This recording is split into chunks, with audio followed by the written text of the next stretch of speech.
마음이 청결한 자는 복이 있나니 그들이 하나님을 볼 것이니요. 아멘. 좌우로 인사합시다. 한 주간도 평안하셨습니까? 예수 안에서 강건하십시오. 고고학자들이 아메리칸 인디언들이 남긴 상형 문자를 해독해 보았습니다. 그 문자를 보면서 이상한 것을 하나 발견합니다. 어린이와 어른들이 그림으로 그려져 있는데 가슴에 어린이에게는 세모를 해놓고 어른의 가슴에는 동그라미를 쳐놨습니다. 이게 왜 그럴까? 고고학자들이 조사를 해보니까 이런 것을 해독할 수 있었습니다. 당시 인디언들은 생각하기를 어린이가 죄를 지으면 마음이 아픈 이유를 세모꼴 양심이 죄를 짓는 만큼 회전하는 가운데 뾰족한 목소리가 마음을 찌르기 때문에 세모다 그렇게 표현을 했던 겁니다. 그러나 살아가면서 모서리가 점점 닳아져서 둥글게 되어버리는 어른들의 모습은 동그라미로 그렇게 표시했던 겁니다. 사실 어린이의 마음은 작은 것에도 아픔을 잘 느끼죠. 순수하고 정직했던 젊은이가 나이가 들면서 양심의 가책을 잘 느끼지 못하는 것은 우리가 살아가는 사람들에게서 확인되는 보편적인 인식입니다. 무딘 사람이 많다는 거죠. 그러나 우리가 이런 논리를 그리스도인들에게 적용하면 안 됩니다. 그리스도인들은 우리의 마음을 하나님 앞에서 살아가고 있기 때문에 하나님 앞에서 우리는 들여다봐야 되는 것입니다. 오늘 나의 마음을 그림으로 그려본다면 어떤 모양을 그리고 싶을까? 성경에서 주님이 원하시는 마음은 어떤 마음일까? 사실 인간에게 마음은 굉장히 중요합니다. 사람들은 마음을 잘 보지를 못하죠. 그래서 외모를 보고 겉으로 보고 안다라고 말하지만 성경은 하나님은 중심을 들여다보시기 때문에 마음을 감찰하시기 때문에 어느 누구도 하나님 앞에서는 자유하지 못하는 것입니다. 성경은 인간의 마음은 생명의 근원이라고 말씀합니다. 성경은 인간이 부패했다고 말할 때에 마음이 부패했다라고 표현합니다. 인간이 심판을 받는 것은 마음이 부패했기 때문에 하나님으로부터 떠나기 때문에 심판받는다라고 그 당위성을 마음의 부패에서 찾고 있습니다. 그래서 바울은 구원을 이렇게 정의하고 있습니다. 로마서 10장 10절입니다. 사람이 마음으로 믿어 의에 이르고 입으로 시인하여 구원에 이르느니라. 마음과 구원은 서로 연결되어 있다는 것을 우리에게 보여주고 있습니다. 그러므로 그리스도인들의 삶에는 항상 마음이 담겨 있어야 함을 알아야 합니다. 저와 여러분들이 예배를 드릴 때에도 마음이 담긴 예배를 드리고 기도를 드릴 때도 마음을 담아서 기도를 하고 찬송을 할 때도 마음이 담긴 찬양이 나와야 하고 봉사를 하고 섬기고 헌신할 때에도 마음을 담아서 봉사하고 헌신하게 될 때에 그것이 하나님이 받으시는 예배가 될 줄로 믿습니다. 오늘 우리의 마음을 하나님 앞에서 비춤받아야 된다는 것입니다. 그러므로 마음이 없는 모든 것은 주님이 말씀합니다. 위선이요 거짓이다. 우리가 하나님 앞에서 정말 이 말씀 앞에서 오늘 또 주신 말씀을 통하여 다시 한번 우리의 마음이 하나님 앞에서 새로워지는 계기가 되었으면 좋겠습니다.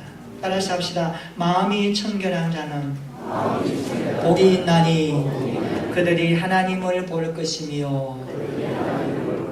주님은 우리의 마음이 항상 깨끗해지기를 원하십니다. 오늘 팔복 가운데 6번째, 마음이 청결한 자는 복이 있나니. 마음이 청결한 자는 복이. 주님은 우리의 머리의 청결을 말씀하지 않았습니다. 왜냐하면 기독교는 지성을 무시하지 않지만 근본적으로 지식의 종교가 아니기 때문입니다. 만약 기독교가 지식의 종교라면 배우지 못하고 학교 다니지 못하는 문맹인들은 구원받을 수 없다라는 결론에 도달합니다. 그래서 기독교는 지식을 무시하지는 않지만 주님은 머리의 청결을 말씀하지 않았습니다. 우리 주님은 행위의 청결을 말씀하지 않았습니다. 왜냐하면 기독교는 윤리와 도덕의 중요성을 강조하지만 기독교의 본질은 결코 윤리나 도덕의 종교가 아니기 때문입니다. 우리 주님은 외모나 의식의 청결을 말씀하지 않았습니다. 왜냐하면 기독교는 외모나 의식을 외면하지는 않지만 기독교는 결코 율법의 종교가 아니기 때문에 그렇습니다. 그래서 우리 주님은 마음의 청결을 강조하고 있습니다. 단순한 종교식의 청결이나 위생상의 청결이나 외형적인 행동의 청결을 의미하는 것이 아니라 주님은 마음의 청결을 말씀하고 있습니다. 우리의 마음은 지성과 감성과 의지에 좌선하는 것을 아시죠. 그래서 인격을 말할 때에 마음을 말하고 있습니다.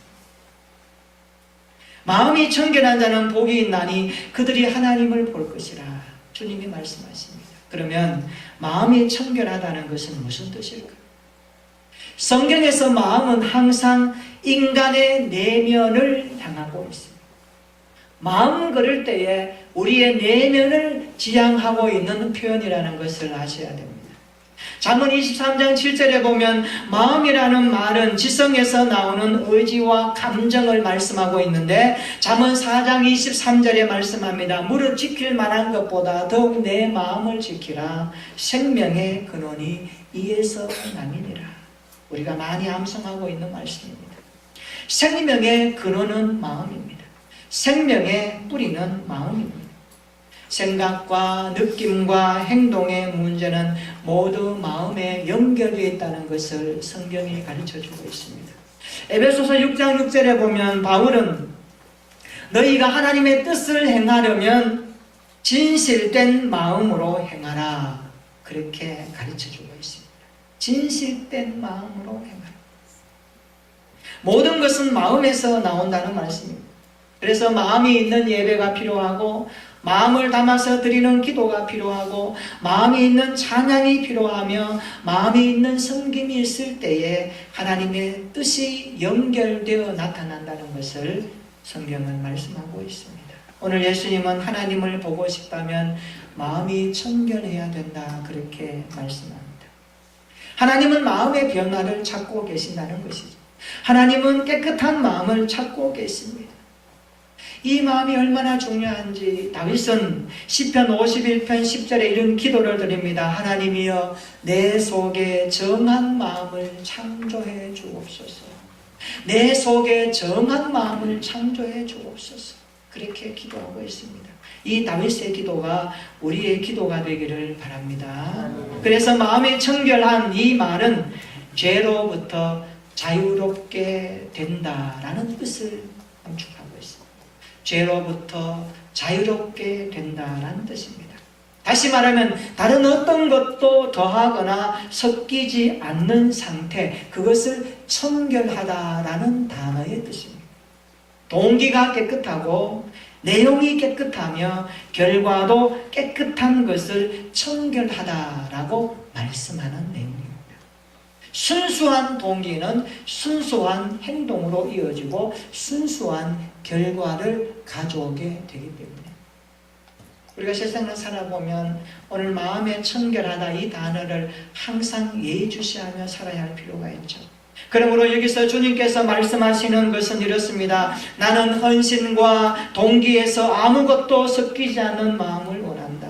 나는 청결한 마음에서 나오는 청결한 순수한 동기를 원한다. 이런 뜻을 함축하고 있는 구절입니다. 마음의 청결은 내 노력으로 만들어지는 걸까요? 아닙니다. 내 마음을 하나님께 고정시킬 때 하나님에 의해서 청결함을 받을 때에 청결함이 드러나는 것입니다. 내 영혼의 카메라를 하나님께 맞추어 둘 때에 하나님의 거룩함이 우리의 마음을 통하여서 흘러내린다는 것을 성경이 요구하는 메시지입니다. 그래서 우리의 마음을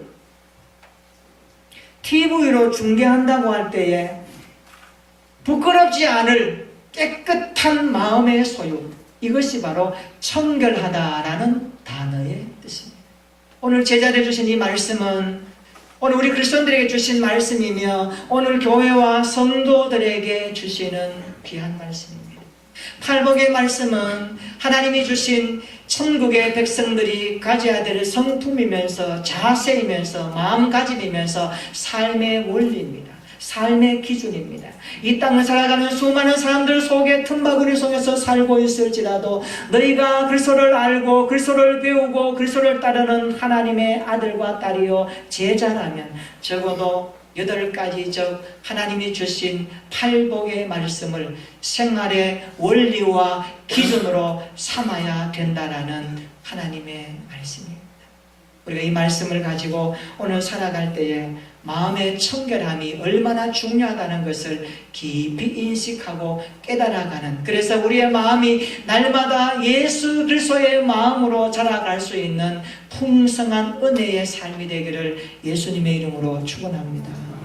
그러면 우리는 이미 신분적으로 마음의 청결함을 받았다라고 성경은 말씀하고 있습니다. 로마서 3장 23절에 모든 사람이 죄를 범하였음에 하나님의 영광에 이르지 못하더니라고 말씀합니다.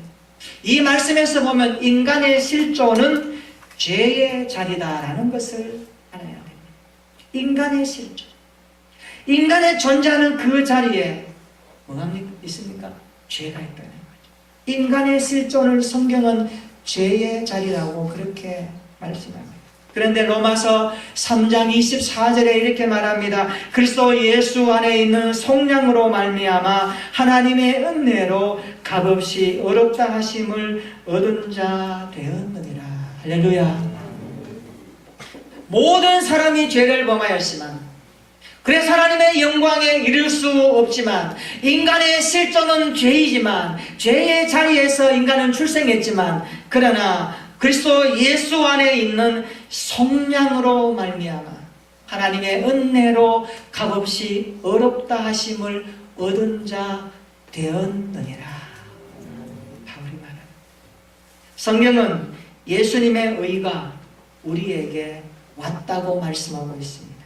십자가에서 얻은 속량으로 말미암아 어렵게 되었다라고 말합니다. 이것은 이미 신분적 청결을 의미하는 말씀입니다. 우리가 예수님을 믿을 때에 하나님께서 여러분에게 신분적 청결을 허락하셨음을 확신할 수 있기를 축원합니다. 이 부분이 정리되어야 오늘 본문의 말씀에서 우리의 믿음이 출발할 수 있는 것입니다. 성경은 우리 한 사람 한 사람을 하나님이 보실 때에 그리스도 예수 안에서 너는 신분적으로 청결하다, 그렇게 선언하신, 이게 바로 예수님의 의가 우리에게 전가되었다라는 것을 법적으로 선언하는 말씀이기도 합니다. 예수님 안에서 우리 모두는 신분적으로 청결하게 되었음을 굳게 믿고 확신할 수 있기를 축원합니다. 이 부분이 해결되어야 구원의 반열에서 살아가는 겁니다. 신분적 청결함을 믿으시기를 축원합니다. 그런데 믿음 생활하면서 실제적인 청결함을 유지하는 것은 어려운 부분이죠. 우리가 신분적으로 청결함을 받았다 하지만 오늘 본문에서 주님께서 주시는 말씀은 실제적인 청결, 살아있는 청결을 말씀하고 있기 때문에 우리가 때로는 넘어지기도 하고 실패하기도 하고 우왕좌왕하기도 할 때가 많지 않습니까? 그럴 때 어떻게 해야 될까요? 성경은 이렇게 말씀합니다. 요한 1서 1장 9절입니다. 만일 우리가 우리 죄를 자백하면 그는 미쁘시고 어려우사 우리 죄를 사하시며 우리를 모든 불의에서 깨끗하게 하실 것이요. 할렐루야. 우리가 죄를 발견하고 회개할 때에 하나님께서는 우리를 깨끗하게 하신다. 하나님은 우리를 청결하게 하신다. 그렇게 말씀하고 있는 것입니다. 그러므로 자신의 힘으로 청결할 수 없다라는 사실을 인지해야 됩니다. 이것을 깨달아야 됩니다. 잠언 20장 9절에 말씀하죠. 내가 내 마음을 정하게 하였다, 깨끗하게 하였다, 내 죄를 깨끗하게 하였다 할 자가 누구냐. 우리가 하나님 앞에서 우리 자신이 내 죄를 깨끗하게 했다라고 말할 사람이 한 사람도 없습니다. 아무도 없습니다. 사도행전에 보면 베드로가 예루살렘 회의에 참석합니다. 예루살렘 회의는 적어도 사도들의 중심축이 되어서 예루살렘 회의에서 결정하는 모든 것이 이방 선교의 기준이 되고 복음의 확장성의 중요한 원리와 잣대가 됩니다. 베드로가 거기서 이런 말을 합니다. 이방인들도 믿음으로 그 마음이 깨끗하게 되었다. 그런 선포를 합니다. 사도행전 15장 9절에 이런 표현이 나옵니다. 믿음으로 그들의 마음을, 이방인의 마음을, 믿음으로 그들의 마음을, 이방인의 마음을 깨끗이 하사 그들이나 우리나 차별하지 아니하였느니라. 누가? 하나님이 차별하지 아니하였느니라. 이방인이나 유대인이나 헬라인이나 로마인이나 누구나 예수 그리스도를 믿음으로 말미암아 고백할 때에 하나님은 그를 깨끗하게 신분적으로 어렵다라고 칭해 주신다는 것을 베드로는 예루살렘 회의에서 선언하기 시작합니다. 베드로는 우리의 마음이 믿음으로 깨끗하게 되었다라고 말씀합니다. 행위로 마음을 깨끗하게 할 수 없습니다. 오직 믿음으로 깨끗하게 됨을 믿으시기를 축원합니다. 무엇을 통해서요? 예수 그리스도의 피를 통해서, 예수 그리스도의 속량으로 통해서. 이 땅에 누구나 예수 그리스도의 속량을 덧입지 않으면 하나님 앞에 설 수 없습니다. 아무리 천국이 좋고 영화롭고 놀라운 그곳이라 할지만 그곳에 들어갈 수 있는 유일한 것은 길이요 진리요 생명이신 예수 그리스도의 핏값으로 속량 받았음을 확신하고 고백하는 성령의 인치심을 받은 사람, 신분적 청결함을 받은 사람, 하나님의 의가 우리에게 전가된 그리스도인만이 하나님 앞에 서게 되고 예수 그리스도께서 우리에게 주신 약속의 하늘나라가 우리의 삶의 것임을 믿으시기를 축원합니다. 그래서 우리는 이 사실 오늘 이 말씀 앞에서 공포해야 되고 선언해야 되고 고백해야 되고 믿음의 확신을 가지고 확인하면서 우리의 신앙생활을 다시 한번 체크해 봐야 합니다. 사도 요한이 이렇게 말합니다. 요한일서 1장 7절입니다. 그 아들 예수의 피가, 따라서 합시다. 우리를 모든 죄에서 깨끗하게 하실 것이요. 할렐루야. 그 아들 예수의 피가 우리를 모든 죄에서 깨끗하게 하실 것입니다. 신분적 청결함을 주시는 말씀입니다. 마음이 청결하기를 원하십니까? 그렇다면 십자가에서 예수님께서 들으신 구속을 받아들이십시오. 그가 이미 이루신 것을 믿으십시오. 그리고 말씀 안에 거하십시오. 기도하십시오. 그리고 날마다 순종의 삶을 살아가십시오. 그것이 주님 앞에 살아가는 신앙생활의 전부입니다. 마음이 청결한 자에게 주님이 약속하십니다. 우리 마태복음 5장 8절 다시 한번 읽어볼까요? 우리 한 절 같이 읽어봅니다. 시작. 마음이 청결한 자는 복이 있나니 그들이 하나님을 볼 것이며. 아멘. 그들이 하나님을 볼 것이며. 여기에 사용된 원어의 시제를 보니까 미래 진행형으로 되어 있습니다. 그들이 계속해서 하나님을 보고 또 볼 것이며 이런 뜻이에요. 하나님을 한 번 보고 끝나는 게 아니라 오늘도 하나님을 보고 내일도 하나님을 보고 모레도 하나님을 보고 내 인생 여정 영원토록 하나님을 보고 또 볼 것이며, 이 말이 하나님을 볼 것이며 라는 단어의 뜻입니다. 구원받아 우리의 마음이 청결해질 때 무슨 일이 일어납니까? 하나님 앞에서 살게 된다는 겁니다. 하나님을 대면한다는 겁니다. 우리가 하나님을 알고 그분이 여기 계시며 거기도 계시며 오늘 내 삶 가운데 간섭하시고 동행하시는 성령으로 거하심을 영적인 눈으로 보는 사람 되기를 축원합니다. 하나님을 손으로 만져보고 우리의 눈으로 보고 우리의 삶으로 경험하며 그 하나님의 실체와 하나님의 존재하심과 하나님의 말씀하심을 실제적으로 구체적으로 우리의 신앙생활 가운데서 경험할 수 있는 하나님을 보는 믿음의 사람 되기를 축원합니다. 그래서 모세는 이런 고백을 합니다. 원하건대 주의 영광을 내게 보여주옵소서. 모세가 하나님 앞에 기도하는 가운데 출애굽기 33장 18절에 원하건대 주의 영광을 내게 보이소서라고 외쳤던 모세처럼 예수님을 통해 그 마음이 청결하게 된 자는 하나님의 영광을 보고 또 본다는 사실을 주님이 약속하고 계십니다. 하나님을 보는 것은 구약에서 인간이 꿈꿀 수 있는 가장 큰 소망이었습니다. 하나님을 보시다는 것. 하나님이 우리에게 그리스도로 오셨습니다. 그래서 마음이 청결할 때 영의 눈도 깨끗해져서 하나님을 볼 것이다 말씀하십니다. 저는 우리 안동목동교회 모든 믿음의 권속들이 날마다 청결한 마음으로 하나님을 보고 하나님을 경험하고 하나님과 동행하는 멋있는 신앙생활 행복한 그리스도인들이 다 되시기를 예수님의 이름으로 축원합니다. 그렇다면 마음이 청결한 자는 날마다 어떻게 살아야 할까요? 우리가 신분적 청결을 받았습니다. 어떻게 사는 것이 이제 하나님 앞에서 살아가는 신앙생활의 모든 것일까요? 강원도 속초에 가면 석봉 도자기 미술관이 있습니다. 아마 가서 보신 분도 있을 것인데 관장은 도예가 석봉 조무엇이가 설립한 미술관입니다.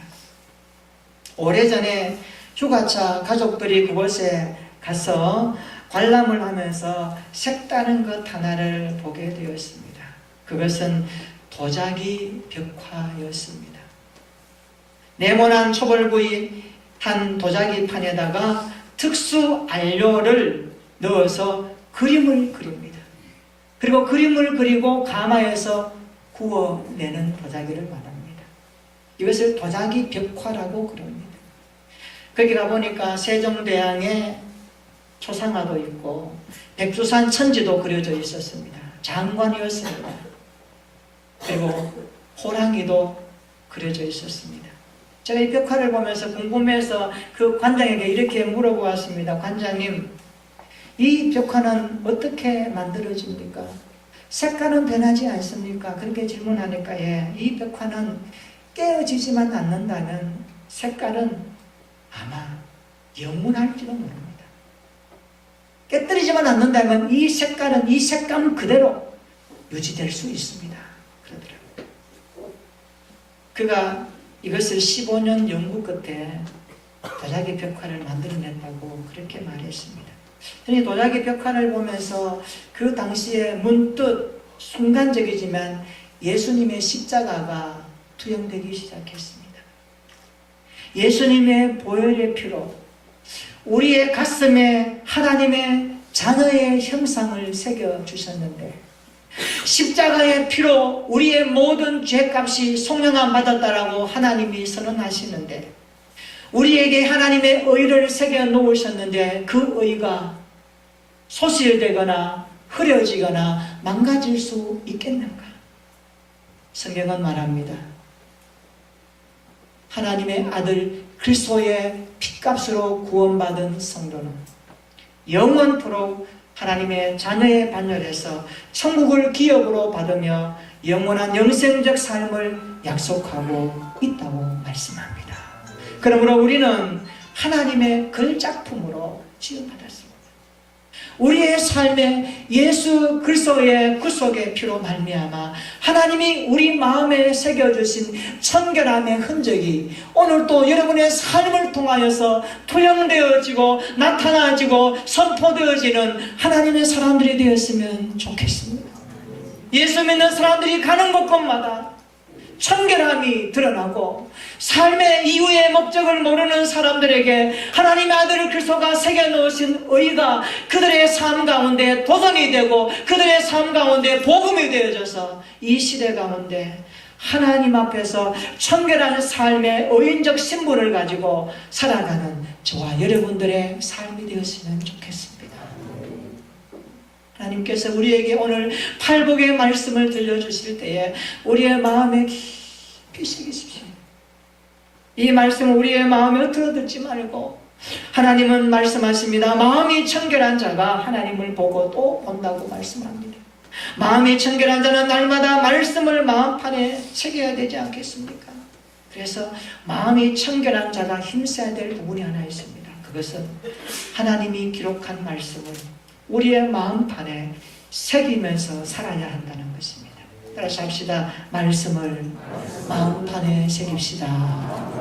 새긴다는 말은 조각한다는 말 아니겠습니까? 조각한다는 것은 귀를 기울일 때에 조각이 됩니다. 그리고 마음에 둘 때에 그 말씀이 조각되는 것입니다. 우리에게 모든 믿음의 권속들이 오늘 또 팔복의 말씀이 우리의 신비에 우리의 마음판에 새겨져서 날마다 그리스도인의 삶을 누릴 뿐만 아니라 그리스도인의 사명을 잘 감당할 수 있는 성숙한 예수님의 제자들이 되기를 주님의 이름으로 축원합니다. 예수님의 보혈로 신분적 청결이 신앙생활로 이어지기를 축원합니다. 그래야 날마다 하나님을 보는 신앙생활이 되어져서 날마다 기쁨과 감격의 흔적을 만들어가는 우리 모든 성도들 되기를 진심으로 축원합니다. 따라서 합시다. 마음이 청결한 자는 복이 있나니 그들이 하나님을 볼 것이며. 우리 기도하겠습니다.